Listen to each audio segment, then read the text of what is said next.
راولپنڈی سے سر، پہلی بیوی کی موجودگی میں اس کی بھانجی یا بھتیجی سے نکاح جائز ہے یا نہیں؟ نہیں، پہلی بیوی کی موجودگی میں اس کی بھانجی یا بھتیجی سے نکاح جائز نہیں ہے۔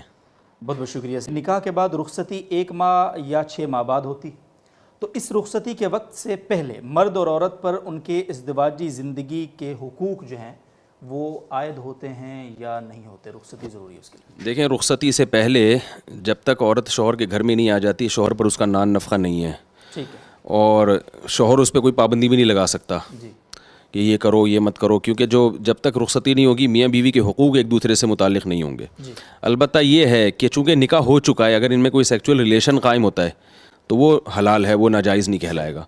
باقی اخلاقی طور پر اس کو برا قرار دینا کہ بھئی جب تک والدین وہ ایک آپس میں ایگریمنٹ کی خلاف ورزی ہو رہی ہے، وہ اخلاقی طور پر تو اس کو غلط کہا جائے گا کہ بھئی چونکہ ایگریمنٹ یہ ہوا تھا کہ 1 سال بعد ہوگی، آپ نے اس سے پہلے کیوں رابطہ کیا، تو وہ ایک اخلاقی طور پر اس کو تو، لیکن بہرحال وہ یعنی شرعی طور پر ریلیشن جائز ہوگا۔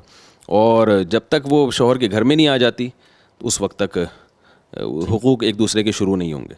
بہت شکریہ سر۔ یہ ایک مسئلہ یہاں اسی مسئلے کے ریلیٹڈ یہ ہے کہ آج کل لوگ نا بہت اہتمام سے منگنیاں کرتے ہیں، بڑی بڑی تقاریب ہوتی ہیں اور بہت اہتمام کے ساتھ، تو اس کے بعد ظاہر ہے وہ تو جو شوہر ہوتا ہے متوقع یا بیوی تو وہ ساتھ بیٹھے ہوتے ہیں، وہاں تصویریں اور وہ سارا کچھ ہو رہا ہوتا ہے، تو کیا یہ مشورہ نہیں دینا چاہیے جو لوگ ہیں اس طرح کے جو کام کر رہے ہیں کہ اس تقریب میں ایک نکاح کی فارمیلٹی بھی پوری کر لیں تاکہ کم از کم وہ گناہ گار تو نہ ہو اس طرح سے کھلے عام ایک؟ جی ہاں، منگنی کا تو لفظ عربی زبان میں ملتا ہی نہیں ہے۔ خطبہ کہتے ہیں نکاح کا پیغام بھیجنا۔ صحابہ کے دور میں منگنیوں کا کوئی تصور نہیں تھا، نکاح کا پیغام بھیجتے تھے، وہ قبول کر لیتے تھے تو نکاح کر دیا، نہیں کیا تو نکاح نہیں کیا۔ تو یہ منگنی کو بالکل ختم کرنا چاہیے۔ اگر آپ کو لڑکا سمجھ میں آ گیا ہے اور اطمینان ہے کہ یہی کرنی ہے تو نکاح کر دیں۔ نکاح کر ٹھیک ہے۔ تو لڑکے والوں کو وہ سمجھ میں آ گئی ہیں تو وہ بھی منگنی نہیں کہ ڈائریکٹ نکاح کریں۔ بہت شکریہ جی۔ ابن عبد الرحمن صاحب کشمیر سے پوچھتے ہیں، ولیمہ کرنے میں اگر گناہ کا خدشہ ہے تو کیا ولیمہ بالکل چھوڑا جا سکتا ہے؟ کیونکہ اگر بہت سادگی سے بھی ہم اہتمام کریں سادگی کا اور سادگی کے ساتھ نکاح کریں تو بھی مرد اور عورتیں یوزلی جو ہے وہ بے حیائی میں بے شرمی میں ملوث ہوتے ہیں۔